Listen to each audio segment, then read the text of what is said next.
I started a company called Spinen actually back in 1997. At the time we were two guys on a laptop. People would pay us to fix computers and we were running around having a blast.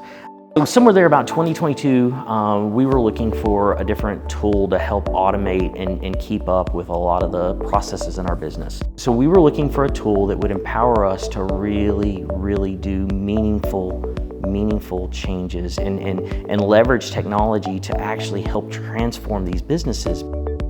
When we saw Halo, I was like, this is it. This is the tool that we need. It was responsive. It felt like a modern tool. And then as we started diving in and started looking into it and all the power and the integrations and all the things that we could do with it, I started getting super excited. And one of the guys on the team started playing with it and he too fell in love with it. One of the big downsides that we ran into on a day-to-day, especially on a triage level, was just the manual amount of work we'd have to do on every ticket as it comes in. Anytime someone says internet is down, well, it may be that the internet is down, it may also be that one computer is down, or it could be just the server. We had no real clear way of defining that.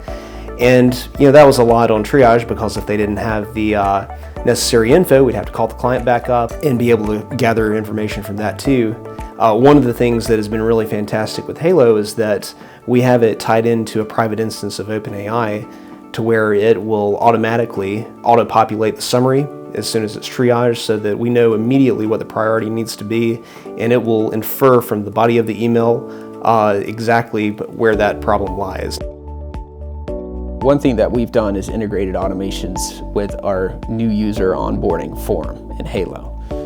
So we have a form that our clients can fill out. We've been able to connect that form in Halo to a runbook, which then triggers automations either on-prem at a client server, or it's also smart enough to know maybe this client is cloud only. So it will go and integrate with Entra to complete all the onboarding tasks that need to be done. So that's an incredible time saver.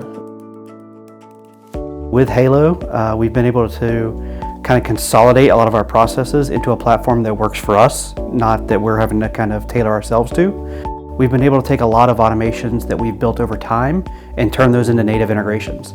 So we've moved from some arbitrary PowerShell scripts into native, fully tested integrations with Halo that we've actually got support with on Halo. So we don't have to kind of roll our own on every integration now. We're able to use Halo to kind of bring that up to the next level. We could have not done half of what we've done today had we stayed on the old PSA. Our hands were tied. We couldn't get things done. Had we been in the old system, we would have never been able to pivot and do the things that we're doing today. So Halo has been in the top 3 most transformational things that's transpired in our business.